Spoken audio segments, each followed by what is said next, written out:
Bismillah ar-Rahman ar-Rahim, alhamdulillah, wa salatu wassalamu ala Rasulullah. We continue reading from Imam Al-Ghazali's Criterion of Action, Mizan al-Amal. And we have reached the instigators and inhibitors of the pursuit of good things. بيان البعثة تحري الخيرات والصارف عنها. When it comes to worldly good things, Imam Al-Ghazali says, there are three types of instigators. The first is encouragements and warnings about the happenings and risk of the present and future. The second is the hope for praise and fear of censure from those whose praise and censure are significant. The third is the pursuit of virtue and perfection of soul for their own sake, not for any further motive. Just remember number 3, inshallah. We'll get back to Imam Al-Ghazali, we'll get back to it. The first of these is the dictate of the appetite. By the way, if you are following the Arabic text of Dar Minhaj edition, we are on page 171. So the first of these is dictate of the appetite. This is the level of the common folk. The second is dictate of shame and the principles of the deficient intellect. Such are the deeds of the rulers and great figures of the world, as well as their cunning advisors, who are considered intelligent relative to the common folk, compared to those in number 1. The third is the dictate of the perfection of intellect, and it is the action of the saints, sages, and truth-realizing intelligent folk.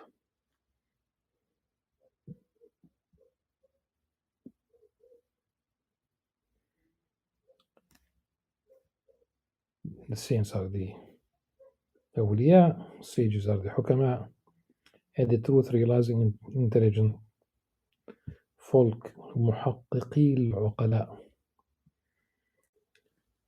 Due to the disparity among these levels, it has been said,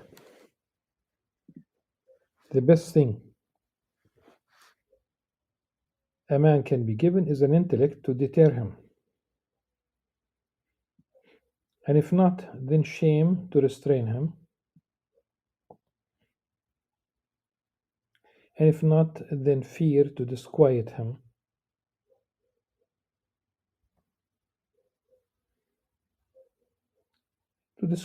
really, the fear is يقمعه, almost as if we talk about this fear will uproot evil from the bottom of one's heart.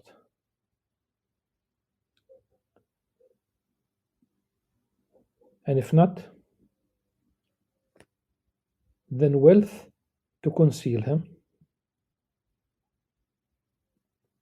Wealth, it has been said that it's, of course, not for everyone, but it does lubricate things, and if not, then a thunderbolt to burn him up, so that people and the land may be rid of him.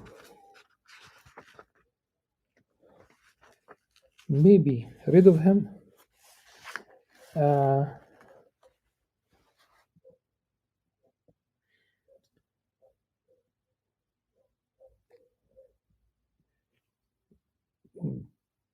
فتريح منه العباد والبلاد, it will relieve. So the thunderbolt, by burning him, people and the land will be relieved. Relieved from his evil, from nonsense, from inaction, from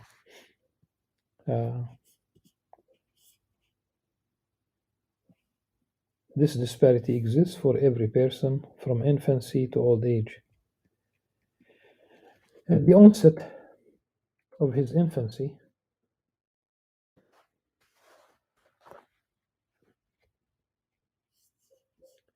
He cannot be encouraged by praise or discouraged by censure, but only by a treat or a slap he can feel.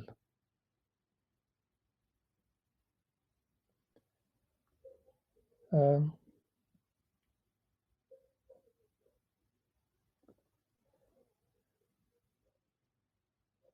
the, of course, the treat is, of course, we talk about an edible. Of course, it's a treat, and it does not mention directly a slap. It does mention uh, beating, ضرب.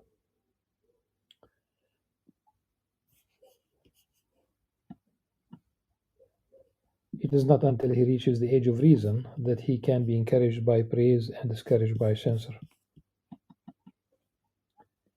The way to discourage him is to condemn the thing that must be discouraged and vilify those who indulge in it. The way to encourage him to learn manners and other such things is to lavish praise on the one who practices it and heap blame on the one who shirks it. This will have an obvious impact on him.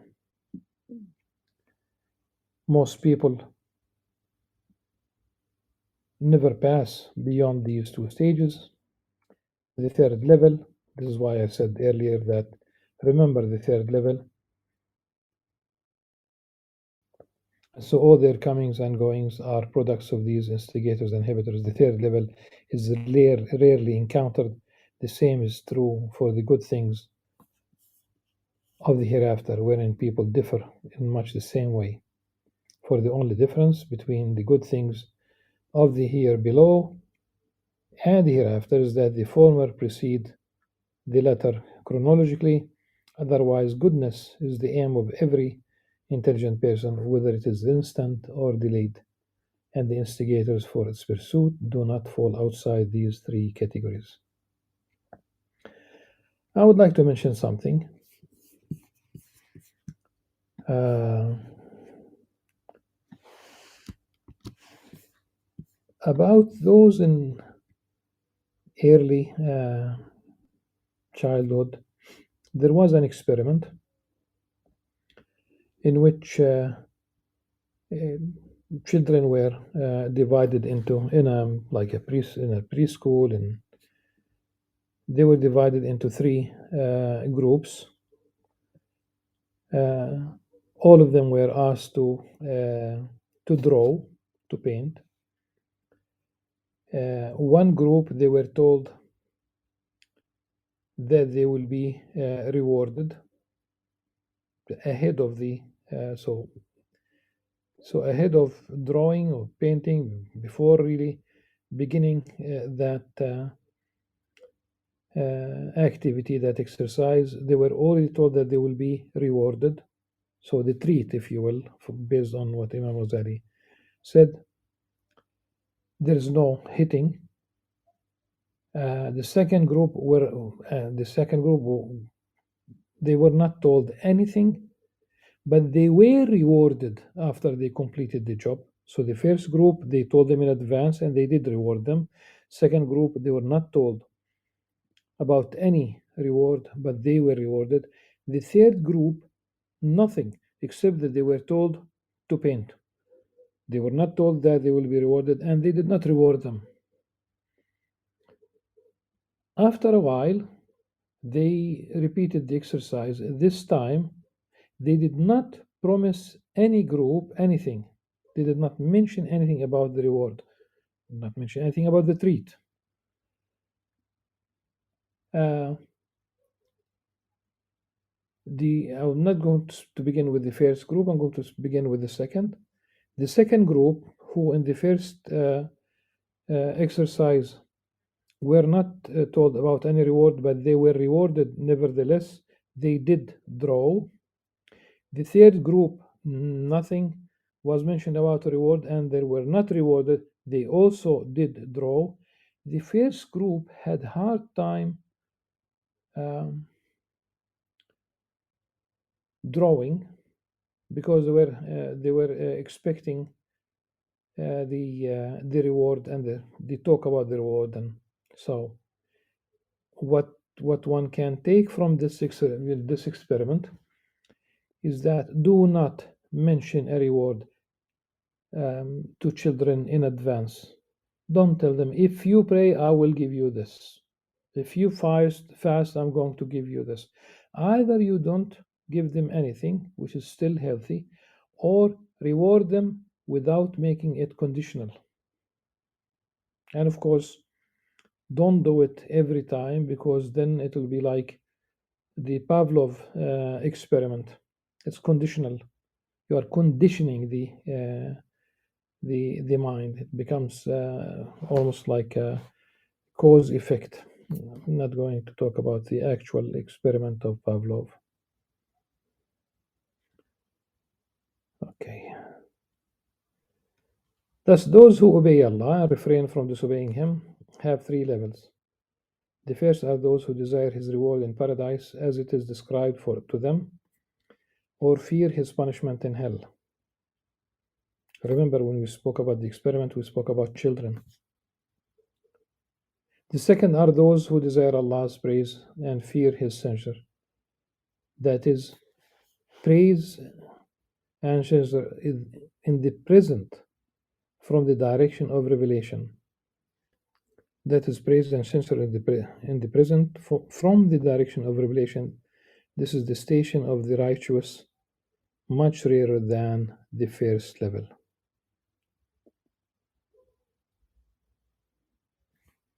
The third are the rarest of all, those who desire only to draw near to Allah subhanahu wa ta'ala, pursue His pleasure, seek His face for the sake of Allah subhanahu wa ta'ala, and join the ranks of those angels who are nearest to Him.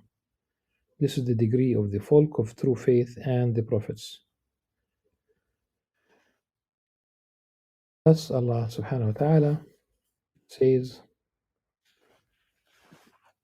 keep yourself patient with those who call upon their Lord at morning and evening, desiring His face.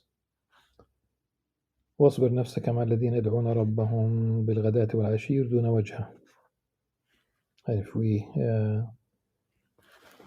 of course, this is from Surah Al-Kahf. If we are to continue the other verses, ولا تعد عينك عنهم, really just simply do not look elsewhere. Okay. تريد زينة الحياة الدنيا. You are seeking the adornment, the pleasures of this life. If one does not really keep himself or herself patient with those who call upon their Lord.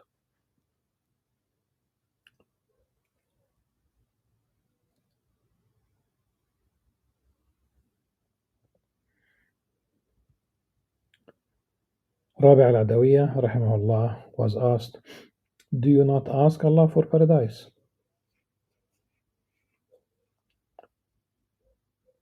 She replied, the neighbor, then the house.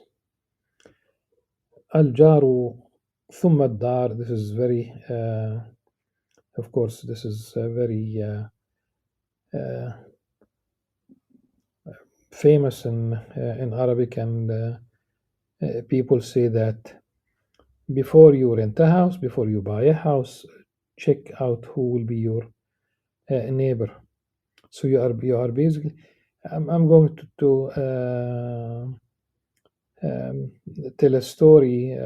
I don't know whether it did happen in the past, but something that I became aware of, that someone wanted to sell a house, and let's say I don't remember exactly the actual numbers, but this is in the distant past, and he said I'm going to sell the house for $1 dinar, for example, £1, $1 doesn't make much difference. Okay, but the neighbor, you don't sell your neighbor basically. Okay, but the good company, the good neighborly relation for 1,000 dinars, something like this. So you are definitely you are looking uh, for the uh, for the neighbors, and we need to reestablish the beautiful social mosaic. Subhanallah, it's very little effort, and things will be really, really nice with the neighbors. I remember um a Palestinian bishop. He said when he was a kid, he's still around. He's emeritus, and he said that he lived in the old city of Jerusalem. He said that in the past, people used to send food. It used to circulate, especially during Ramadan. We talk about the bishop speaking about the Ramadan habits and the close knitted, uh, the beautiful relation between the neighbors. Uh, but what Rabi al-Adawi was saying, when she said the neighbor, then the house, uh, she meant I am seeking Allah subhanahu wa ta'ala. And of course, it's going to be it's going to be in paradise. But that's really what she that's her reply. Do you not ask Allah for paradise? She replied, the neighbor, then the house. Al-jar, thumma ad-dar. And in fact, has been attributed to Rabi al-Adawiyya that she said that she worships Allah subhanahu wa ta'ala because He is al-haq, because this is really what should be done, not for fear of hellfire nor for interest in paradise, but ultimately, you know, inshallah, all those Ubad and Zuhad um, will gather, inshallah, in paradise. But it's nice. So people seek paradise, but why? Because of the rivers of treats, or because of that beautiful relationship with Allah subhanahu wa ta'ala. And really, uh, the one might hold himself back or hold herself back because of past sins, because of seek forgiveness and get nearer, inshallah. The Allah subhanahu wa ta'ala is forgiving, oft forgiving, because we oft sin. Another of them said, the one who worships Allah subhanahu wa ta'ala for compensation is a miser. In fact,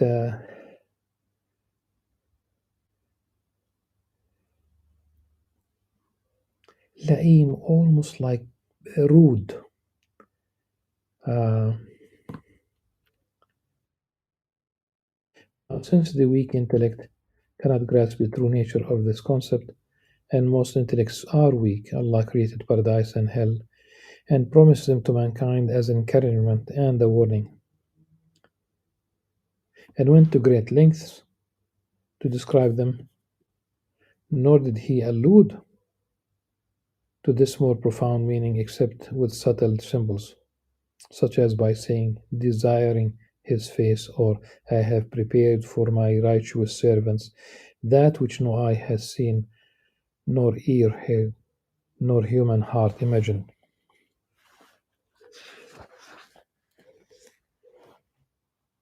This is narrated by both Al-Bukhari and Muslim. Like this is ranks very high in terms of being sound and being mentioned, and they are both Imam Bukhari and Imam Muslim. As for the inhibitors of the pursuit of goodness, they boil down to two things: incapacity and negligence. Capacity means debilitating illness or absorption rather in the necessary pursuit of sustenance for oneself and one's family and other such matters.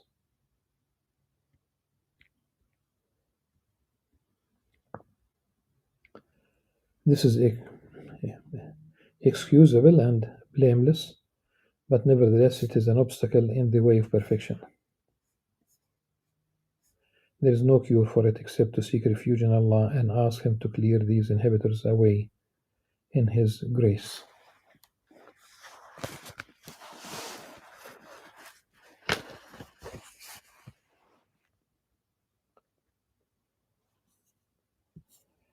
Negligence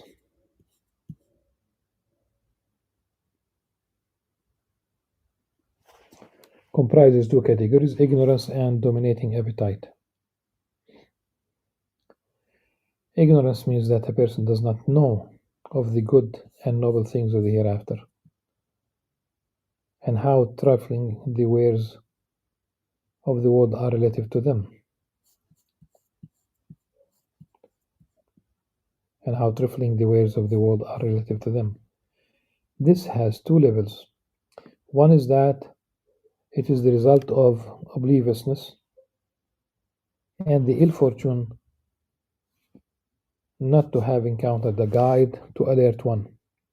This is easily cured, and it is why every region ought to have a group of scholars and preachers to wake the people from their obliviousness and to turn them away from the here below and towards the hereafter. This must not be done in the way that most preachers do it in our times, for it is more likely to drive people further into sin or make them despise their religion. The second level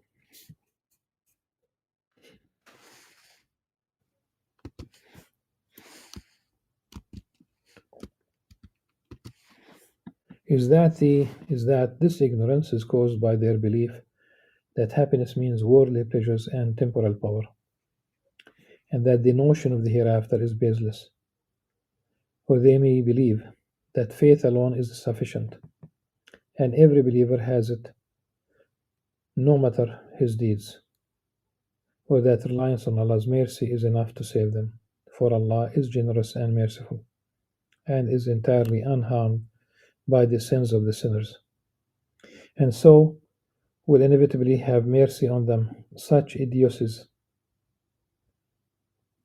have caused many people to lose interest in righteous deeds and embolden them to sin.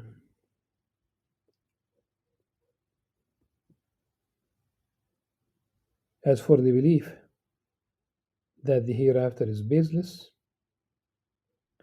it is pure unbelief and misguidance. The more this belief takes root, the further the person strays from humanity and joins the ranks of the damned. As for the belief that faith alone is enough, this is ignorance of the reality of faith and heedlessness of the Prophet's words. ﷺ.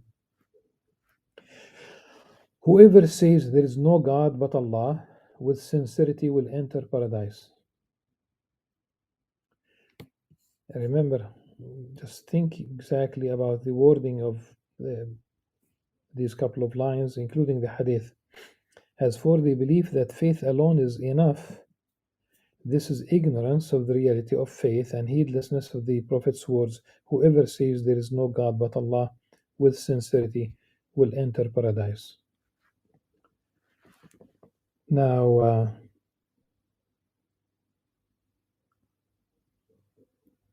if we read the rest of the paragraph and then we'll get back to the hadith, which has more than, there are variations but still the same. There is no God but Allah. Whoever says will enter paradise. Now, Imam Ghazali comments on this hadith and what he said earlier. For the meaning of sincerity is for a person's belief and deeds to accord with his words, lest he be a hypocrite. The least degree of this is that he not take his caprice as his God.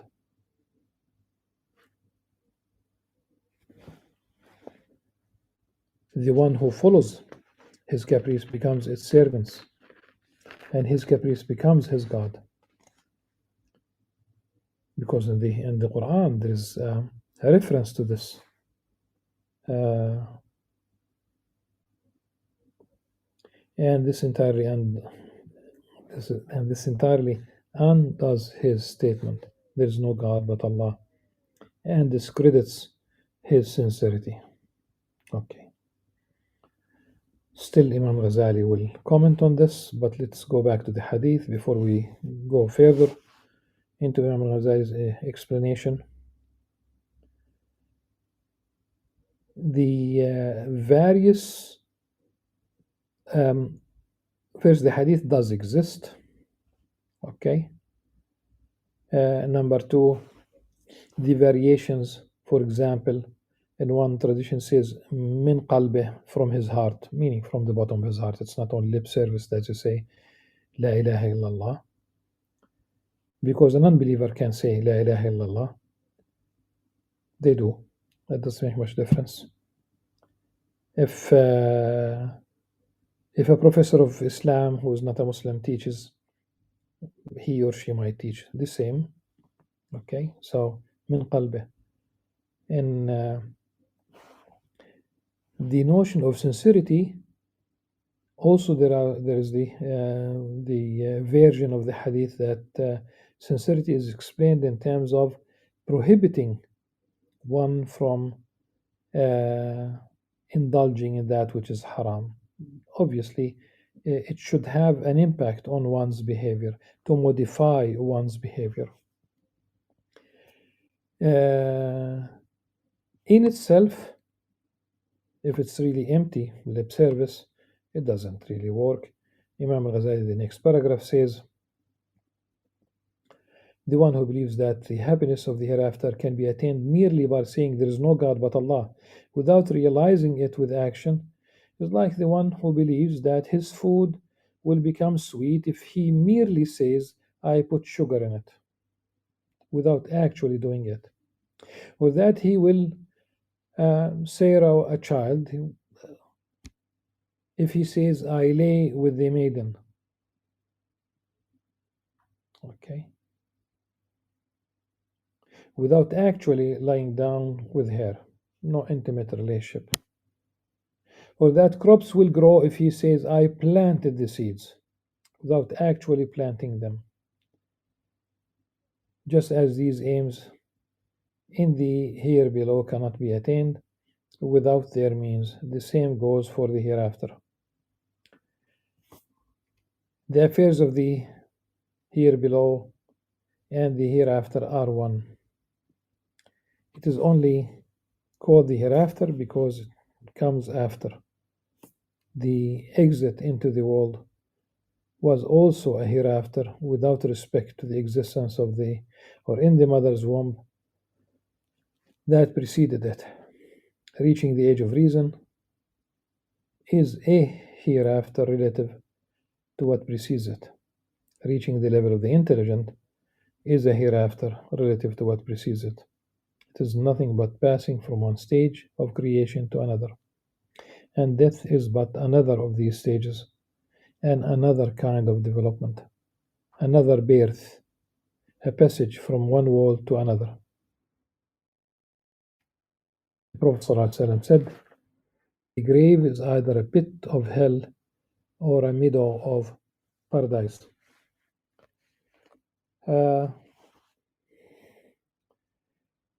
We do, for example, when we pray the funeral prayer, we do ask Allah subhanahu wa ta'ala to make the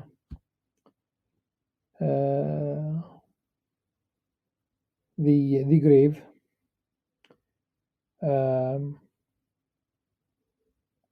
either a garden of paradise. Of course, we pray that it will be uh, part of the garden of paradise, meaning that, of course, it's not paradise per se. And I will explain why I'm saying what I'm saying. First of all, the meaning is sound. It has been taken from sound traditions, but this hadith, as is, has a weak chain of narrators. The uh, the correct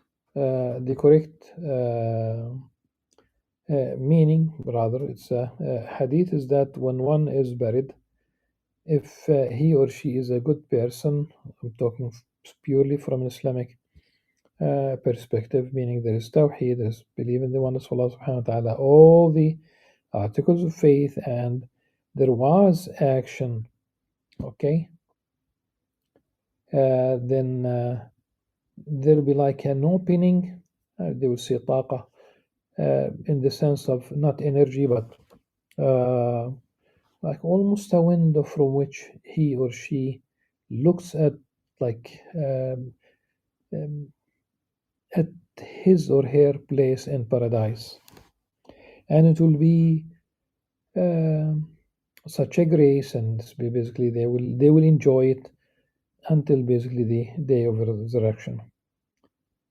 But they have been destined already to paradise, inshallah. The opposite is also true. If someone is an unbeliever who has been, uh, at any rate, if he is destined to hellfire, then there will be an opening, almost like a window into hellfire, from which basically, uh, if he sees his place in hellfire, it's hell, okay, to say the least. A person who sits down hungry and thirsty, reliant on the mercy of the grace of Allah, instead of following the path to attaining bread and water, he will surely die. The one who relies on him for the pursuit of wealth instead of engaging in trade will not acquire any wealth, but only wretchedness. Just so, whosoever desires the hereafter and strives for it, as it ought to be striven for, being a believer, their striving shall be appreciated. And it is followed by the following verse. Therefore, Allah alerts us to this by saying, "Man shall have only what he strives for. وأن ليس الإنسان إلا ما سعى."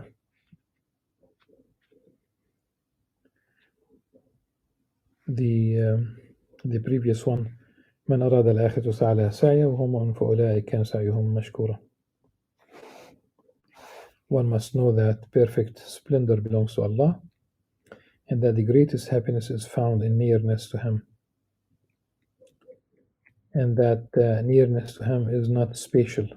We have already spoken about this, but we will continue saying, don't ever attribute any time-space attributes to Allah subhanahu wa ta'ala. He created everything in the universe, including the space-time relations. So that nearness to Him is not spatial, but only through the acquisition of perfection, to the extent that it is possible. The perfection of the soul is found through knowledge and action and cognizance of the realities of things, along with good character. For if someone is not perfected, how can he draw near to Allah subhanahu wa ta'ala? Suppose that someone wishes to gain proximity to the king by means of some kind of knowledge. Then sits in his house reliant on the king's generosity, neither shaking off his deficient qualities nor striving through the night in pursuit of knowledge. He claims to be reliant on Allah's grace, hoping that he will go to bed at night and wake up the greatest man of his age.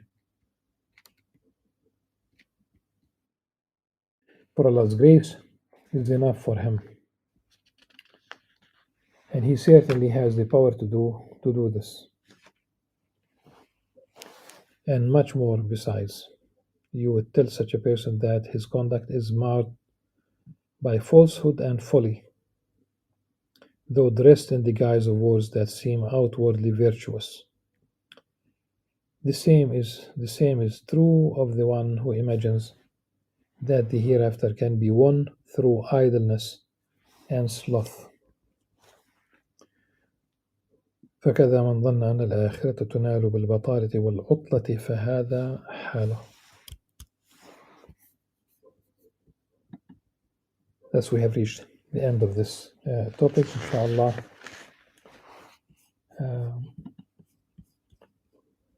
Tomorrow we will